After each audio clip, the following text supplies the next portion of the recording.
Welcome to another OU Insider Under the Visor Sooners post-game podcast powered by Riverwind Casino.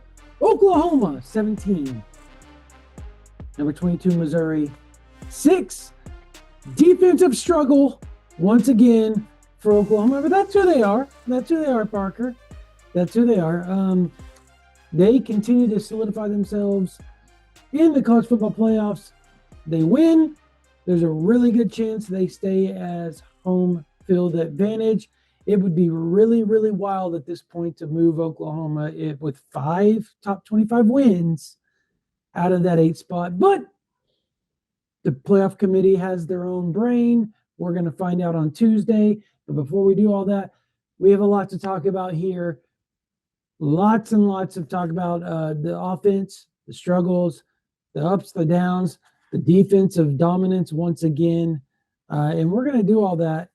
But first, let's thank our sponsors. Yes, folks, Riverwind Casino, our presenting sponsor here on the Under the Visor podcast. Riverwind Casino, you know where it's at, right off of I-35, Highway 9. It's been the OKC area's premier gaming destination for nearly 2 decades now, almost 3,000 electronic games, table games, bars, and dining options, plus the best live music in the metro. It's no surprise that Riverwind is always a good time. Also want to give a quick shout to Jana King, the greatest team to ever clean and a proud partner of OU Athletics, delivering spotless results and solutions from stadiums to any size business across the country. Check out which solution is best for you or your business by going to janaking.com. That's JANIKING.com. Brandon, the University of Oklahoma has itself a football team here in the year of our Lord 2025. The funny thing, look, you said 9-3, I said 10-2. Regardless of the fact we were probably on the higher end of the predictions of everybody, we felt pretty good about what this defense was going to be. We felt pretty good about what the offense was going to be going into this season, and it started exactly like we thought it was going to. 5-0, Mateer gets hurt, and the offense has just never materialized into what it was pre-injury. Pun intended. Consistent. Say what? Pun intended. Pun intended. Materialized. Look, here's the deal: is it's just not been consistent. There's been flashes. There was flashes today where you're like, oh, okay. They would start drives. They would get rolling, and then a hold or just a couple of mishaps, whether it was a bad read by Mateer or an errant throw or something to that extent that would bog it down. And without Xavier Robinson or Torrey Blaylock being healthy, there's really no coming back from that because it's QB run game or bust when it comes to the run game today. And that was super unfortunate. But look, there were positives on the offense. There were super positives on the defensive side of the ball. This team is 9-2. They have a chance to be 10-2 if they can shut down 7-3 or 7-4 LSU when they come to town. So LSU's not going to be easy. They've got a ton of NFL talent coming in. We've got all week to talk about that, but that's where this program stands right now, Parker. A chance to be 10-2. That, I think you and I were one of the few OU media likes that had them near that. And here they are. And here's what you can't do, right? You can't order the meal and then complain about the recipe once it gets delivered to you.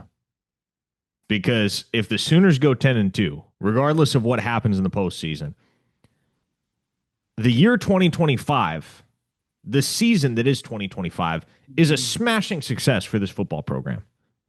I would argue that regardless of what happens next week against LSU, yes, it would be monumentally disappointing if Oklahoma were to lose that game and choke away a chance to compete in the college football playoff. They may still be in, even if they lose next week. They have a strong enough case as it is, an at-large team. But this team has met or exceeded even the loftiest expectations that people placed upon them preseason. I don't know that anyone predicted that Oklahoma was going to be anything more than 10-2. And so even the 10-2 folks, if Oklahoma wins next week against LSU, they have satisfied even the 10-2 folks. So Look, is this an imperfect team? Is this a team with flaws? Is this a team that has some very, very obvious imperfections? Yes, without question. At the end of the day, they are capable of playing with and beating anybody in the country because they have the nation's best defense. I would go as far as to say right now that they have the nation's best special teams unit. Yeah. And the offense is just kind of so-so. Would you like to see more progress in that department? Absolutely. Do you know that that offense can play better and that John Mateer can play better? Yes, because you saw it early in the season. But regardless of how far Oklahoma stretches this thing in the college football playoff, provided they get there with a win next week, I'm so impressed with this team, man. I truly am. I am so impressed with this team. And Yeah. here's why. Winning is hard. Winning is especially hard when you're in the Southeastern Conference and you have to deal with that meat grinder week in and week out. And this team just keeps on winning. They find ways. It doesn't always look the exact same. It doesn't always look pretty. It's not always aesthetically pleasing. It certainly wasn't today. But this team wins football games and they fight and they stay together and they rally behind their leader in Brent Venables. And they have proven time and again over the course of the season that regardless of what the external expectations are for them as individuals or as a team, man, they care about one thing and one thing only, and that is handling the business that is in front of them. That is 3 consecutive ranked wins, Brandon. 5 on the season. That's the most in the country. First time in a decade that Oklahoma has 5 ranked wins in a season. But that's 3 straight opponents that they have had to go and beat that were ranked in the AP Top 25. Of course, one of them, Alabama, was an AP Top 5 team. How many programs across the country can say at any point this season that they beat 3 ranked teams in a row? I don't know the answer. That's a sincere question. If anybody wants to bother to do that research, by all means, let me know. But the baseline reason, and maybe this is not hard-hitting, super nuanced analysis, but the baseline reason I am so impressed with this team is because they just keep finding ways to win. They know who they are. They play to it. And when they need a play here, a play there, a moment here, a moment there, to establish that upper hand, to solidify that upper hand over the opponent, somebody goes and makes it happen. This team, you can call it special, you can call it whatever you want. They have it. And what I mean by it is it can't really be quantified. And why it can't be quantified is because I think if I was to pick a team and I said OU is going to go against, let's say Oregon, and I was going to say, you aren't going to know the script of how this game's going to play out, but it's going to be a slugfest because both are good at defense. And you say that after USC went up and down the field on Oregon most of the day, but that's Lincoln Riley calling the plays on the other end. So it tends to happen sometimes when he's calling the plays. But whoever it is, Oklahoma's playing whoever. And you got to go in blind, taste test. You don't know the script. And you have to pick a team. I would pick Oklahoma at this point because I know I'm going to get 2 things.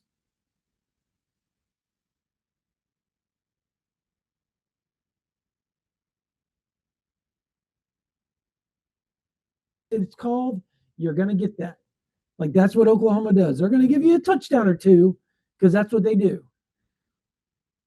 Number 2, that defense is going to shut down whoever they play and minimize whatever offense they're going up against and make them one-dimensional and make them 75% of what they are against everybody else because that's what they do. And number 3, I know if it comes down to special teams, Oklahoma's going to win that battle because that's what they do. Doesn't matter who the opponent is. They have the best field goal kicker in all of college football. You get across that 50-yard line, you got 3 points, Parker. You have 3 points. Yep. You need a punt. Look, Miller's been good. He struggled a little bit today. Was a little errant on pinning inside the 20, but when it mattered most, he had, I think, 2 or 3 straight punts where he just pinned Missouri inside their own 20, inside their 10, 2 in a row, mind you. You need punt return. Satania's got you. He's electric when he wants to be, or when he has a chance to be. He's going to get some chunk yards for you in the punt return game. So to me, and if you want field goal blocks or punt blocks or fake punts for success, Oklahoma's done that too. So like they are, you don't want to say a complete team because they certainly are flawed offensively. But I think of the 3 facets of the game that you play with on every Saturday, Oklahoma's probably about 85%. Right? Like I don't think they would be any lower than 85%. And I know there's going to be some people that are going to say, look, you're crazy, Drum. Offense is awful. They don't do this. They don't do that. They played today with no running back, essentially. Mm-hmm. And the running back that they had got 46 yards on literally out there. Like, he doesn't have legs right now. He has 0 knees right now, people. He has 2 sprained knees. And he's out there running. And he gained 46 yards and averaged almost 4 yards a carry on 2 sprained knees. So I think a fully healthy Xavier Robinson, the game probably is a little different, much like Mississippi, right? He became such a big factor, much like Tennessee. He became a big factor in that game. When he's healthy in the second half, Xavier Robinson eventually wears people down with his power. He couldn't do that today. And so you were counted on John Mateer, and he ended up with 60 yards rushing. But I just think a fully healthy Oklahoma offense creates a team to where they're 85% of just a 3-facet team. If they can ever get to be 90%, Parker, because that's generally about where people are at, and you're cutting, right? Like some people are missing some of the special team facets, right? Some people are missing some of the defensive facets. Oklahoma's missing the offensive side. If they could ever get that, Parker, this team could be downright special.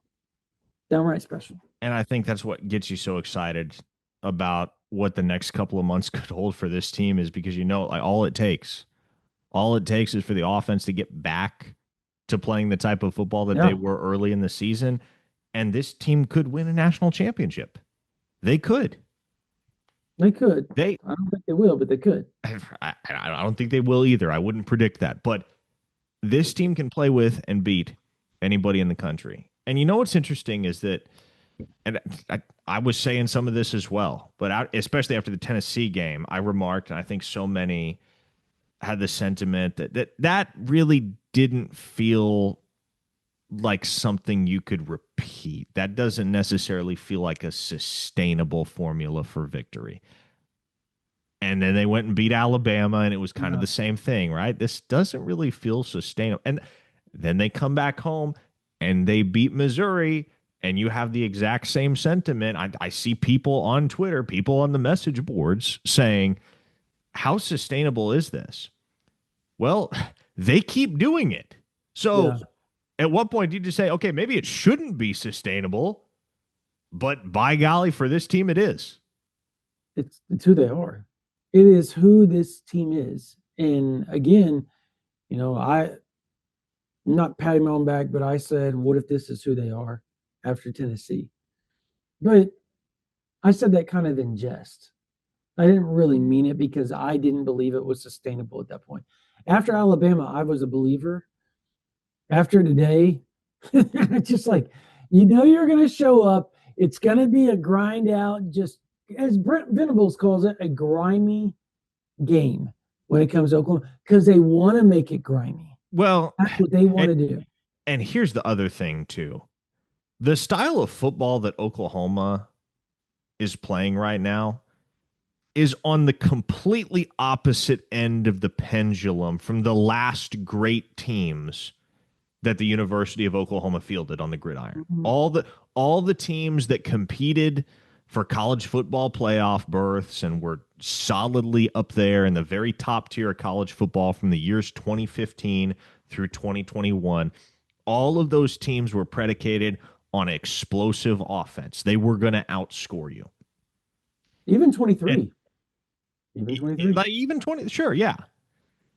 But here in 2025, Oklahoma is the diametric opposite of that. They have an absolutely devastating defense and an offense that's just kind of ho-hum. They'll get the job done more often than not, but your formula for success is predicated upon the success of your defense and your special teams. And so that's why I think it can be so difficult for certain folks to get themselves to believe in this recipe and this team, is because it just feels so different from what everybody became accustomed to for almost a decade with Lincoln Riley. Yeah, look, Brent Venables has been building. You could see it. I think 23 was the first year where we could kind of see Oklahoma was on the cusp of turning this thing into a very defensive heavy program. They had their moments in 23 where you're like, okay, well, this is what it's supposed to look like defensively. 24, that's exactly what it was. The offense was just, you talk about, everybody wants to complain about the offense this year. Do you all remember last year? Do you all remember last year? If there was going to be a turnover that was going to happen, Oklahoma was going to give the ball up. And that, I think, of all the things that you look at negatively at Oklahoma offensively, you have to give them props for taking care of the ball each and every game. That's what they're asked to do. We've been told that you've got sources, I've got sources. They have literally been asked, don't turn the ball over. Just don't turn the ball over. We're going to win with special teams and defense. And if you go down and score, great. Great. We want that. But what we don't want is more possessions that the defense has to account for already. And they're doing it. Mateer, he's got like 20 lives. He's like a cat with like 20 lives instead of 9 lives, with the way he somehow interceptions never take place with him anymore. It always goes through the defender's hands. God bless him. If you're an OU fan, you hope that continues. And there's other teams, Parker, in past that have gone on and played offense exactly how Oklahoma's playing offense, by the way. Ohio State in 2002. Clemson, essentially, for long periods of time was playing, not winning, but they were playing for national titles. They won a national title when Trevor Lawrence and Deshaun Watson, when Massage Boy got there. And just that changed their whole facet. They became almost unbeatable at that point with those two at quarterback. But they had lapses, right, where the defense carried them to the playoffs, right? Carried them to the Natty or the national semifinals. What were some other programs? Alabama, for years, was horrible on offense. Their defense carried them, Parker. I love Greg McElroy. Wasn't a great quarterback. Was he? Wasn't great. He was not great. AJ McCarron wasn't great. They won a national title with Jake Coker as their quarterback. You're making my point for me, Parker. Exactly. You can do it. You can do it with this. This is a formula that works. Special teams defense can win you a lot of ball games and can carry you through the playoffs. Yeah. And obviously they played 4 and 1 titles during the Jalen /Tua era, of which there was a couple of years of overlap, but at that point, I mean, they already had what, 3, 4 championships under their belt. Mhm. So you could start recruiting elite dudes at quarterback at that point in time. Yeah. Yeah, I mean, Jalen wasn't great to start. Oh, by the way, can we? I know it's kind of off topic. I wish I could find it somewhere, but OU beats Alabama, and look who is on the jumbotron saying there's only one. Oklahoma is none other than Jalen Hurts. That was a nice little chef's kiss by the OU production team. Because I did you expect that? Because I know I didn't expect that. Because it's always been, is he OU or is he Alabama? Is he OU or Alabama? And he always says roll Sooners, Mm-hmm. right? But he's on there showing that he still loves the university, and there's only one, Oklahoma, and then they run out. That was cool. That was a really nice touch, particularly after the Alabama win. It was almost like a slap in the face, by the way, to Alabama once again. Anyways, I digress. Um, your thoughts on what did you like about what John Mateer did today? I liked that John Mateer was a lot more aggressive than he had played really in any game since returning from surgery. It felt a lot like early season John Mateer, and he didn't hit on a lot of the shots that he took. Let's be frank here. There were at least 2 or 3 pass interference flags that could have been thrown, and one could argue should have been thrown and were not thrown. And were not for that, I mean, you're marching the ball 15 yards down the field on some of those downfield throws that he attempted. Uh, Deion Burks on multiple occasions was a guy that he was looking for Yeah. downfield, and Isaiah Satania, he took a couple shots to Satania as well. My thing is, and this goes back to personnel. This is not John Mateer. If you're going to throw one of those 50-50 balls down the sideline, or you're going to draw up one of those plays where you can take the 50-50 shot down the sideline where you got a guy in man coverage and it's a one-on-one matchup there, I I would be a little bit more comfortable throwing to a Jermichael Carter or a Giovanni Gibson or somebody that naturally is going to have a bit more of a built-in advantage Yeah. in making a play like that against a defensive back than 5'10" Deion Burks and 5'10" Isaiah Satania. But that's neither here nor there. Like, I love the fact that John Mateer was making an effort to push the ball downfield, and I love that Ben Arbuckle was making an effort to get John Mateer pushing the ball downfield. Again, they didn't. It didn't feel like they hit on one today, did they? Did they hit on one? No, Offhand, it felt like, no, they didn't hit yeah, on one. it felt like there were several instances in which they were, it was close but no cigar.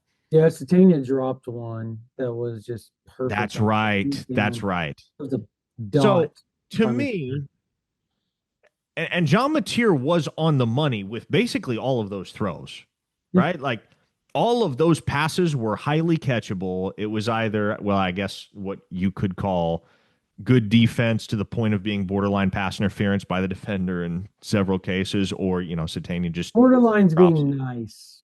Mm-hmm. But I actually, is it a hot take to say I liked the way John Mateer played today? Because I did. No. I think if that's the version of John Mateer that you get next week against LSU and then moving forward in the college football playoff, you're going to convert some of those shots. Those are going to turn into big plays. Those are going to help you sustain drives.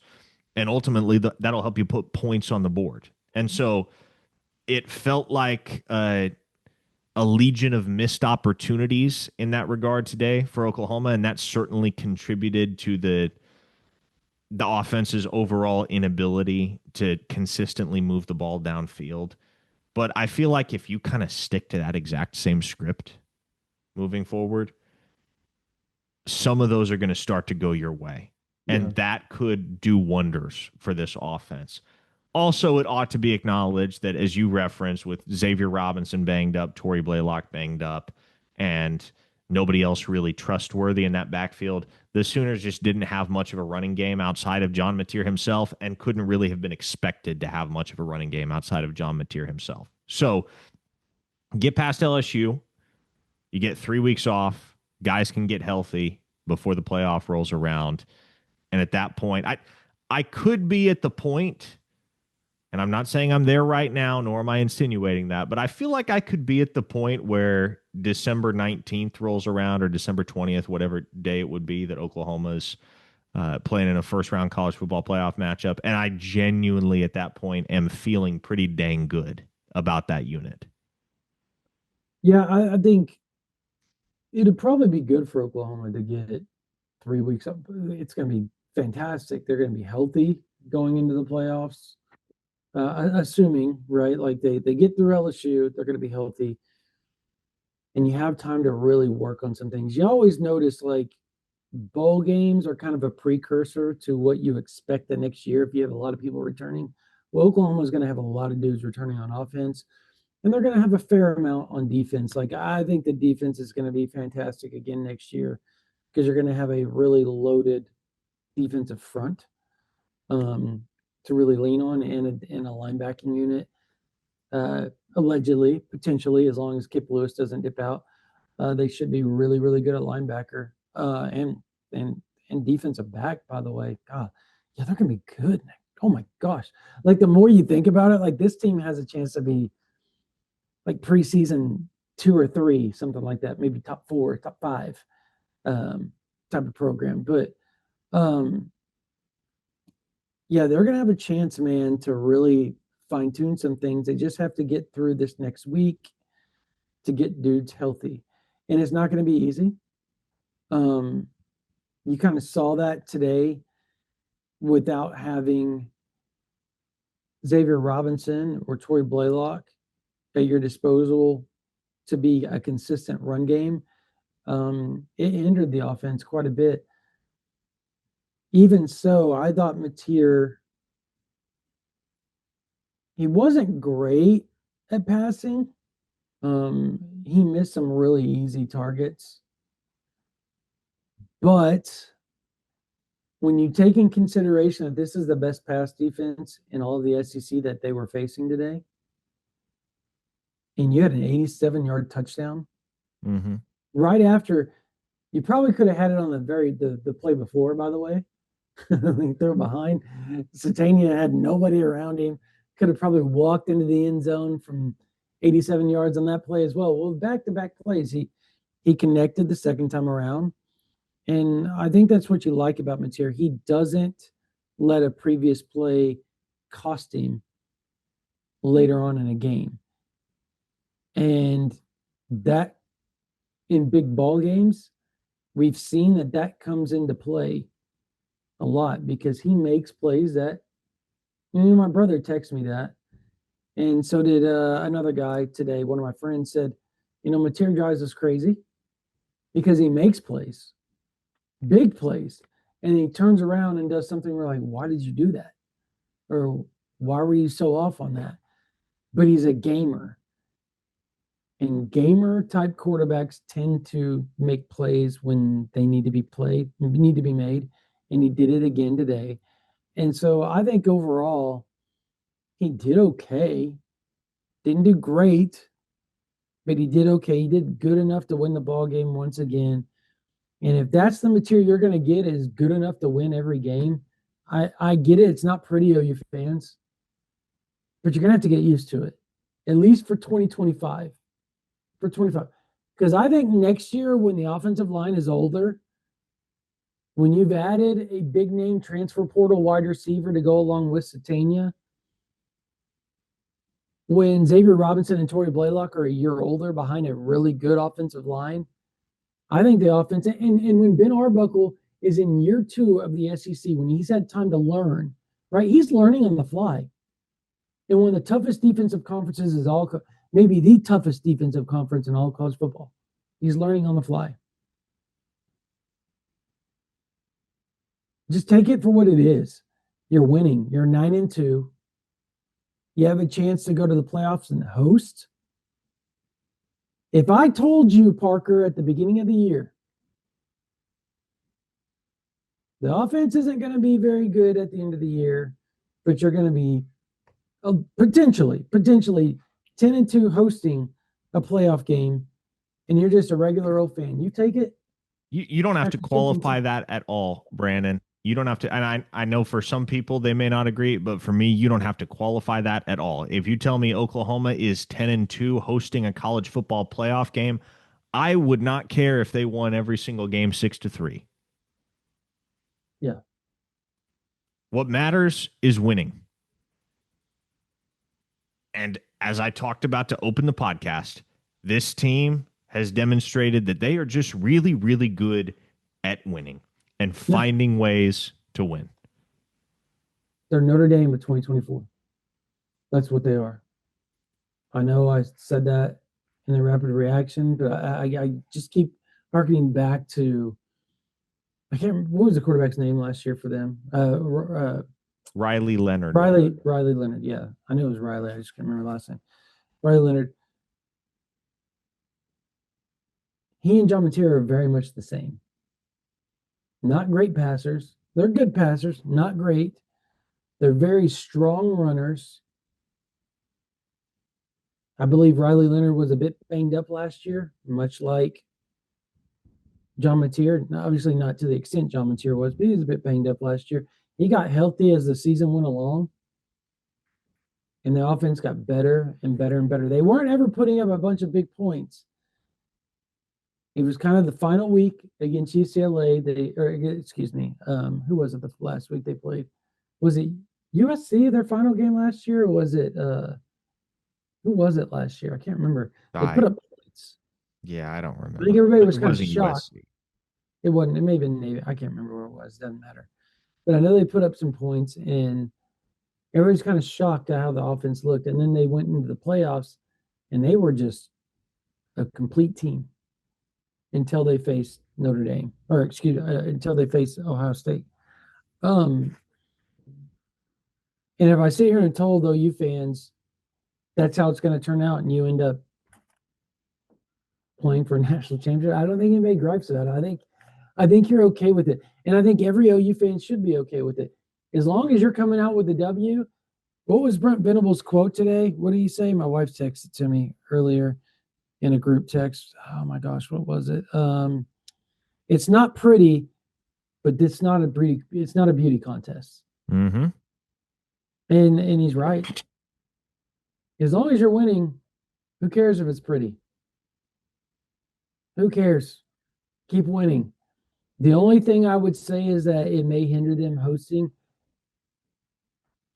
Maybe the committee moves them back because they're not a complete team, but I think that would be foolish of the committee to do. We've seen them do something like that before. I just think it would be foolish. The eye test, and they pick and choose, like Travis told us, right? When they want to use it. If they want to use it against OU, that's their thing. Cool. Let OU go up to South Bend. I like OU's chances. I like them. So, but you'd rather host. Consider this when we think about that defensive masterclass that Venables' unit put on today. And by the way, I will officially throw this label down. Brent Venables naming himself the defensive coordinator for the 2025 season is the best decision he has ever made as a head football coach. Agreed. By far, it is not even close. That is the decision that has been the most positively impactful for Oklahoma football since he took the reins. When we think about that performance today against Missouri, in which the Sooners surrendered 2 first-half field goals and then nothing the rest of the way, Missouri's 7 second-half drives concluded in a punt, an interception, a punt, a turnover on downs, and another interception. Mm-hmm. They did all of that without their best defensive player in R. Mason Thomas, which testifies to just how deep and just how talented this roster is. Oklahoma really, and it's nuts to say this. It is wild that you can say this sentence and that it is entirely true. Oklahoma has not missed a beat since R. Mason Thomas went down. No. They have not missed a beat. At no point have you found yourself saying, "Oh shucks, really wish our Mason Thomas was out there." That is going to be a high round NFL draft pick in April. And this Oklahoma defense is good enough that nobody has been talking for the last 3 weeks about how our Mason Thomas is unavailable and not playing right now. No. I actually think that worked in OU's favor against Missouri, because I think for what our Mason Thomas is,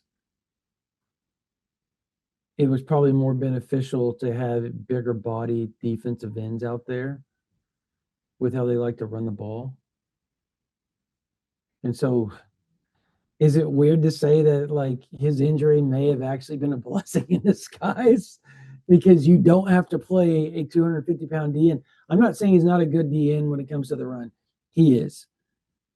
But I will stand my ground and tell you Marvin Jones Jr., Taylor Wine are better against the run than he is. And I don't think I don't think that's even arguable, Parker. I don't think it's arguable. On that note, Ahmad Hardy, the nation's leading rusher, managed all of 17 carries for 57 yards today against that Oklahoma front. This is going to be such an obnoxious team in December and January. This is the type of team that if you're sitting there number 1, number 2, number 3 in the country, if you're one of the top teams in college football looking at your potential draws in the CFP, Oklahoma's going to be one of those teams that you got circled. Don't want to play those guys. No. Do not want to play those guys. No, because if you're, let's say you're Ohio State, you've been coasting through the Big Ten, and let's be real, Ohio State's schedule is crap. They have, who have they beat, Parker? Outside of Texas, who have they beat? I mean, I couldn't even tell you what their best win is outside of Texas. My point. Did they play Indiana this year? They did not play Indiana. Those two are undefeated. So they had played. One of them I forgot. Lost. Yeah, that's right. Indiana's undefeated. I don't know why I thought that. I was trying. They played Penn State, right? I believe, correct? They did play Penn State. Yeah. Their best win other than Texas is either maybe Iowa? You could argue from a roster composition standpoint, even if the record doesn't indicate it, Penn State. If we're talking resume, if we're talking current status on the hierarchy of college football, their best win outside of Texas is Illinois. Illinois. That is weak. Weak. And I'm not saying Ohio State isn't one of the best teams. If right now they're the best team in college football. And they've proven it by how they are a complete team. Well, it's like when Oklahoma played in the Big 12, right? Like, it feels like you're really, really good. You're dominating all these other teams. And then you play an SEC team or a Big Ten team that has, when the Big Ten was like really good back in the day. And you got a wake-up call. You weren't quite as dominant as you thought you were when everything's equal.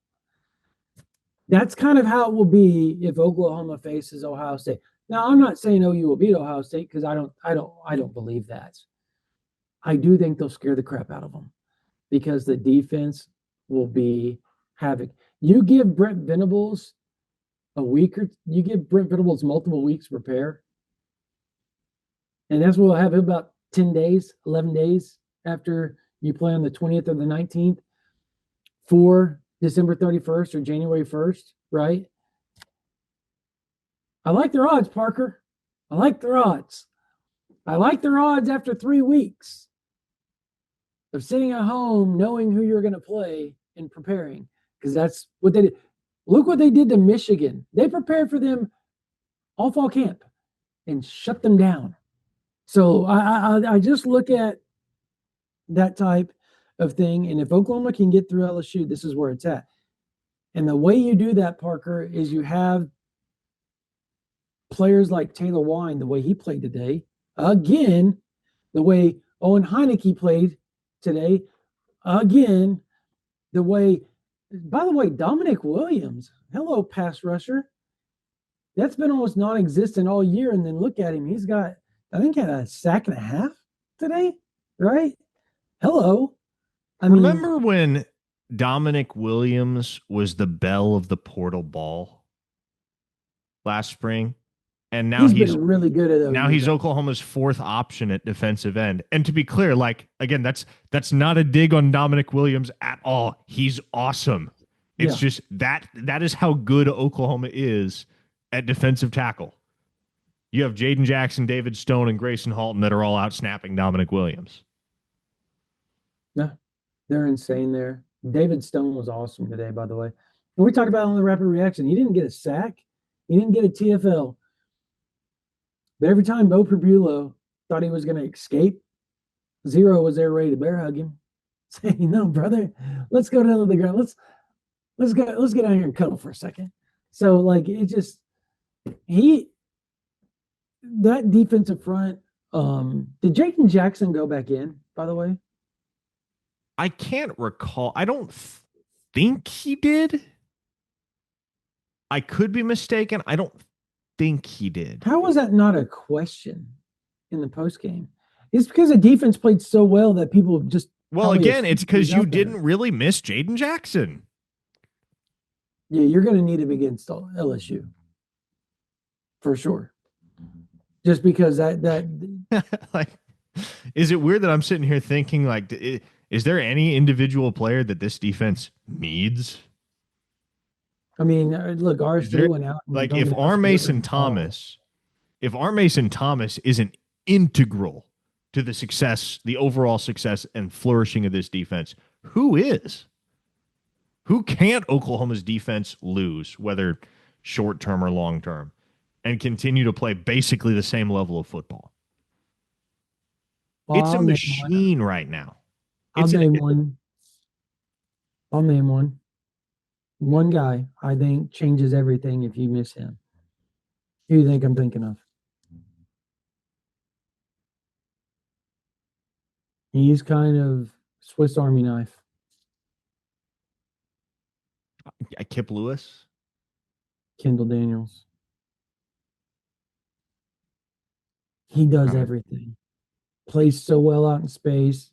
Great blitzer. Really good run stopper. 6'5", 240 pounds. Kind of the prototype cheetah that Brent Venables wants.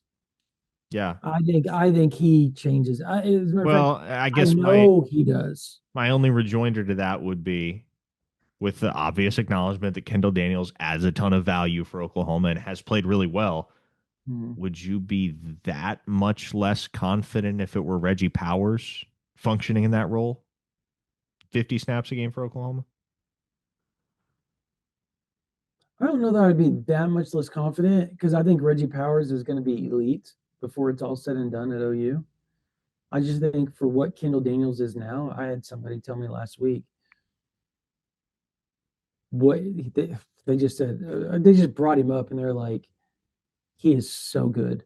He changes so much of what we do defensively and allows us to do some things that other teams can't do because of his versatility. And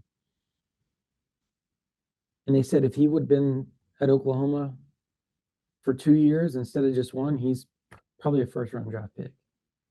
And that's the sad part about this. He may be a day 2 draft pick this season. No, they said he was. Yeah, they said he was, but that's still, you're losing millions of dollars out of the deal.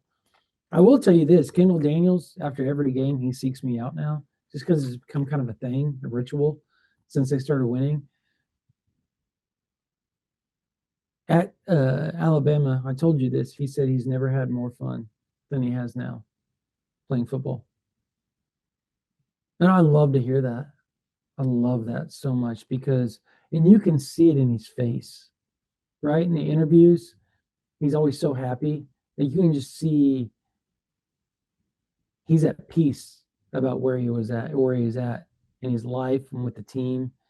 And so that's a really cool deal. But yeah, I think I think Reggie Powers would be able to do some of the things that he does. I think his size and the way that he can blitz is special.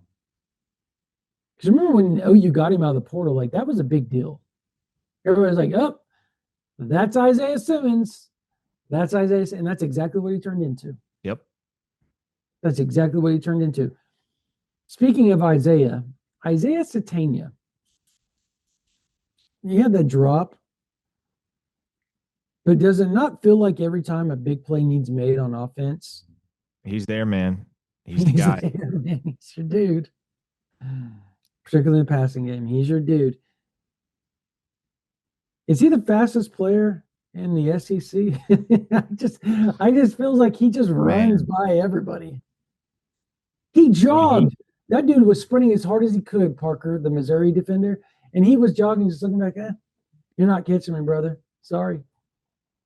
When that dude kicks it into fifth gear, ain't nobody staying stride for stride with him. He is fast. It's insane. He is also 174 receiving yards away from being the second Oklahoma wide receiver of the decade that is the 2020s to cross the 1,000-yard threshold. The only one to do it, Marvin Mims. Who was in town today, by the way. He was, yeah. A lot of NFL alumni, or a lot of OU alumni that are now in the NFL made their way back to campus for this game. Denver Broncos represent. Can I also say this? I know everybody was rightfully enamored with Many Men being the pre-fourth quarter song. That was awesome. Loved it. But also, I've mentioned it before, but maybe not in such strong terms, and maybe I haven't emphasized it the way I would like to emphasize it. The atmosphere at Owen Field has been unbelievable all year. There has been a measurable difference in just the overall stadium environment this season in 2025 as opposed to really any year in the past that I can recall. Oklahoma has a legitimate home field advantage in that venue for the first time in a long time here in 2025. And it helps. Man, you can tell that defense feeds off it in particular because you got some juiced up characters on the defensive side of the football that just they've got a ton of energy as it is, but you get that crowd roaring, you get the music pumping. Guys like Kip Lewis, guys like Taylor Wine, David Stone, Cortland Guillory. It's dudes like that it feels like they take it up even further. They take it up another notch. I think that was the idea when you moved to the SEC, was to make that happen. You get a lot of ranked teams coming in, right? Like Ole Miss, top 10. Michigan, top 15. You get Missouri, ranked 22nd. Who was the other home game they had? Auburn, top 25. Yeah. So they had nothing but top 25 home games this year, outside of, the non-con of Kent State. Illinois State. And Illinois State. But Illinois State's one of the better, FCS programs, but that's neither here nor there. But that's what happens when you have excellent opponents coming in. Next year is going to be just the same. You're going to have, I believe, they got to go to Michigan, but they got Texas A&M. I believe you get, is it Vanderbilt? Who was the home game? I tweeted it out yesterday or last night, earlier this morning. But that's what happens, man. I think winning also changes, Parker. I think the excitement of winning makes everything more, I guess, I don't know, exciting. I just was looking at that gun, man. I was trying to find last year's or 2026. As far as ranking, here it is. So the home games next year will be Kentucky, Ole Miss, South Carolina, Texas A&M, New Mexico, UTEP. But the fact that you would expect South Carolina to be really good next year, again, they're going to have Lenore Sellers, all those guys, right? I don't think Lenore Sellers is going to leave after the year he's had. And I don't think he can either. Texas A&M, Obviously, they're going to be really good. Ole Miss, I mean, Kiffin or no Kiffin, maybe Drinkwitz is there. Maybe it becomes a rivalry that was supposed to, because Drinkwitz is going to go down to Ole Miss and back up what Kiffin did and talk that you know what. So I don't know, but it's the home games, man. I think the home games, the atmosphere. So you got to give up to the fans. They showed up. They've been excited about the opponents, and the crowd has been loud. Do you think it's the defense, though? Do you think it's the defense being so fun to watch and so exciting with the big plays that the defense makes all the time? Do you think that amps up the atmosphere? Because it's generally when it's louder. I mean, obviously, yeah, there's something of a symbiotic relationship there. I mean, the team plays better, the crowd gets louder, the crowd gets louder, or the crowd gets louder, the team plays better, right? So everything kind of feeds itself, if you will. You have that cycle, but the energy has to come from somewhere. Like if you trace it back to an origin point, there has to be some organic energy in the building to begin with. And there has been more organic energy at Owen Field this year than any other season I can recall by far. Yeah. No, I agree. The Bowen brothers, the last 3 games, have they not just been special? Everything that they were supposed to be, they've become. I asked Peyton Bowen about that today, and I'm interested in your thoughts on this. And he said it's just a comfortability. Like they know each other. They played around each other. Obviously, they grew up around each other. The 1-year hiatus, freshman Eli Bowen's senior year, Peyton was hurt half that season. Last year, they kind of came together.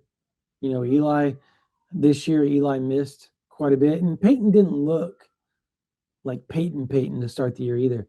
But did it not feel like when Eli got healthy and he started to play, Peyton's performance raised quite a bit? And as Eli starts to get more comfortable, obviously his performance goes up, but Peyton's is going up with it. It's like they try to one up each other, right? He blocks a punt or he blocks a field goal. Nah, brother, I'm going to get the interception. It's outside of the Selmans, they have to be the best brother tandem, right? Or brothers, you history. Mm-hmm. I'm trying to think who else. I guess Tinker and Steve Owens. I mean, the thing is, Peyton's a junior, Eli's a sophomore. There's still a lot in front of them. I'm excited to see what else they do, but they're both making big plays time and again over the course of what has been obviously such a special season for OU's defense. And Eli's interception, I mean, that was a desperation heave by Pribula. That's kind of just a stat pattern. Minimize it. It is. It's kind of just a stat pattern of a pick, but he played really well, right? It's not as if the interception is the only thing he did all day. And then Peyton Bowen coming up with the blocked kick, man. The crazy thing is he almost got the first one. Yeah, he did. He may have actually gotten a finger on it. No, he said he didn't. He didn't? Yes. No, he said, okay. Yeah, he just said it was he just said, no, that was just a crappy kick. He almost got that first one. And so when they lined up for the second one, conventional wisdom would suggest, okay, make sure you block 22 this time. Mm-hmm. They did not block 22, and he made him pay for it. Which that's what he does, man. That's what good football players do. Yeah. He said you don't that account for them, you don't neutralize them, they'll make something happen on you. No doubt. He said there was something they saw in the film. And so they just tried to attack it. And by the way, that's how you know you have a good special teams coordinator. Yeah. Shout out Doug Deacon. Yeah. So I look, the Bowen brothers, Jacoby Johnson play out of his mind today. Just that was one of the cooler interceptions I've seen in a while from OU. Just as far as like the acrobat of it, like he was fully extended. And mind you, this is a dude that's like 6'2". He's a big dude. And he was fully extended Wasn't even supposed to be in that position, by the way. He just sank. He said, nobody crossed my face. I'm in cover 3. I saw the over route, he said. So I just shot back and said, I'm going to go. It's exact words. I'm going to go help my teammate out and see what we can do. And he said, I saw Fabula's eyes. And he goes, when the ball got in the air, he said, I knew I had it. But that was an amazing interception because he had to come from the other side of the hash and shoot back to go get it. Just showed his athleticism, and then they played him the rest of the game. Like, he did not come out after that. And they attacked him. They tried him a couple of times on the goal line, and he just shut him down. There was a third down, Parker. They were trying to get a quick slant on him, and he was manned up on Kevin Coleman. And he bullied Coleman at the line and caused Grayson Halton to get the sack. I just, like, that was by far Jacoby Johnson's best game he's played as a Sooner. Not even close. Just another weapon, man. Like, they are so deep on defense, it's not even funny. So deep. I thought the offensive line actually played halfway decent for Oklahoma today, too, by the way, against a really good Missouri. They did. Defensive line. It's a fun ride, man. It's a fun ride. Oklahoma's good at football again, and there's nothing fluky about it. Nope. It's awesome. That's the great thing about playing SEC football is you cannot write a run like this off as a fluke. Yeah. Because you don't get to 9-2 in the SEC if there's anything fluky about your football team. This team's a contender. This team is to be feared, to be taken seriously by the other contenders in the field. And provided they get past LSU next week, man, they're going to give somebody hell in the CFP. It's going to be awesome, man. Well, let's get our MVPs, players on offense and defense, and we'll shut this thing down. I will say offensively, I'll go Isaiah Satania. Big play. I think did he end up with over 100 yards receiving today? He did, didn't he? Right, 109. Yep. 309 on 3 catches, or 109, 3 catches. 3 catches, yeah. So I'll take Isaiah Satania. Big day for him. He essentially had 75% of years passing yards thrown to him. Not really. I think it was like 65%. But yeah, he had the vast majority of the passing yards went to number 5, and rightfully so. On defense, I'm going to take bias. I'm going to take Jacoby Johnson. His play kind of changed the fabric of the game after Reggie Powers got ejected for the targeting. It felt like things could swing in Missouri's favor at that point, and that the momentum was trying to shift. And the very next play, he just kind of slammed the door on that. And from that point on, Oklahoma dominated. And even Brent Venables said that was kind of the pivotal moment of the game, that it just kind of flipped on its head at that point, and Oklahoma took over. So I'll take Jacoby Johnson as well with his big day that he had on defense. I will go ahead and take Taylor Wine as my defensive MVP. It's a good one. Man, it's a good one. He's got to be in the All SEC conversation at the very least. If he's not at least second team All SEC at season's end, there is something wrong with the process, because he is, I would say, in an overall sense, with the obvious asterisk that Armisen Thomas has missed 2 games. Well, 2.5, almost 3 games because of the targeting foul that he incurred against Temple earlier in the season. I would argue that over the course of the campaign, the season in its entirety, there has been no more impactful defensive player on Oklahoma's roster than Taylor Wine. He was exceptional again today. That has become the standard for him. He is emblematic, a case study in everything that it takes to excel in Brent Venables' scheme and on Brent Venables' roster. Man, you have to be patient. You have to be tough. You have to have an insane work ethic. You can never be satisfied. And when you pair all of those things with some God-given gifts and abilities, you got something really special. And Taylor Wine is something really special. Offensively, I will give it up to a guy that didn't make a huge dent statistically, but I will actually go with Xavier Robinson as my offensive MVP just because he was there, he played, he carried the rock 12 times when a lot of guys that were dealing with what he's dealing with, were they dealing with what he's currently dealing with, would have just sat out. Mm-hmm. And so I commend Xavier Robinson for, at the very least, creating a threat in the run game that Oklahoma could use to their advantage in scheming and play calling. Timber Creek, represent, baby. Let's go. Xavier Robinson. No, neighborhood, baby. Let's go.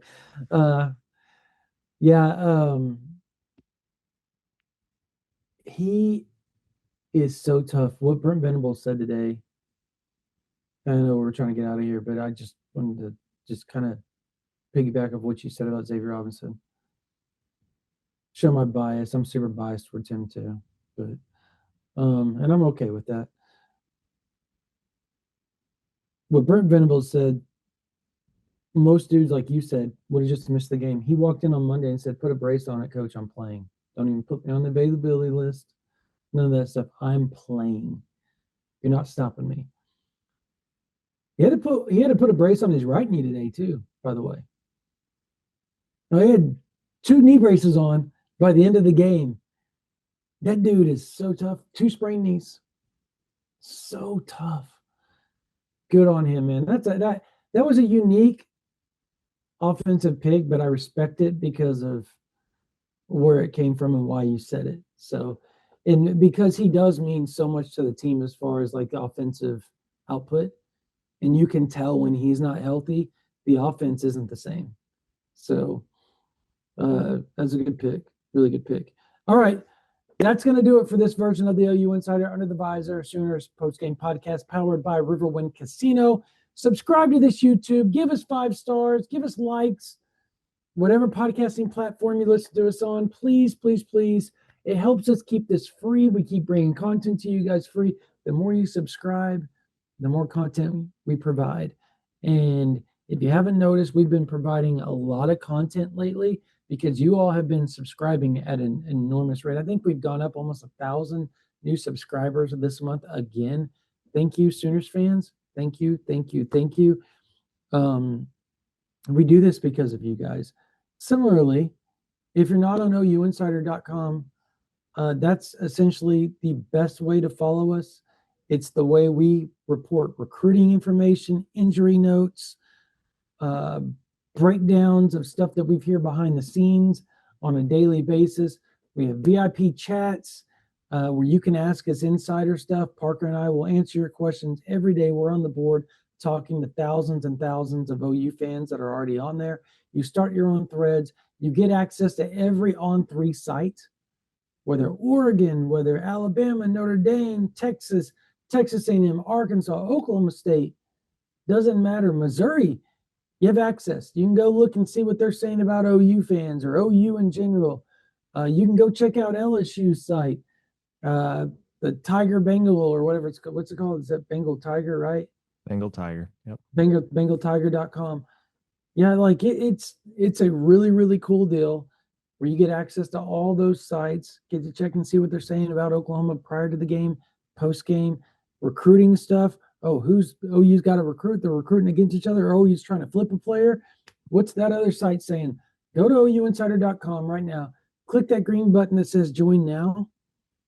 And you can join OU Insider for $1 the first week. It's a really, really good deal. We hope to see you there. We've been growing fast, and we thank you guys so much for that. Like, seriously, like when we say that, we mean it. Like, thank you, thank you, thank you, OU fans. We enjoy being on this ride with you guys, and we do this because of you all. So thank you guys so much once again. Again, go to OUinsider.com, click that green button, $1 the first week, plus you get the Athletic for a whole year complimentary on OU Insider and on 3. So it's a 2-for-1 deal to get a lot of great content on a daily basis. For Parker Thune, my name is Brandon Drum. That's going to do it for this version of the OU Insider Under the Visor Sooners post-game podcast powered by Riverwind Casino. Number 8, Oklahoma 17, Missouri 6. We will see you guys on Monday with the post-practice blitz and a ton of other content coming your way right here on this YouTube and the podcasting platform. Have a blessed day.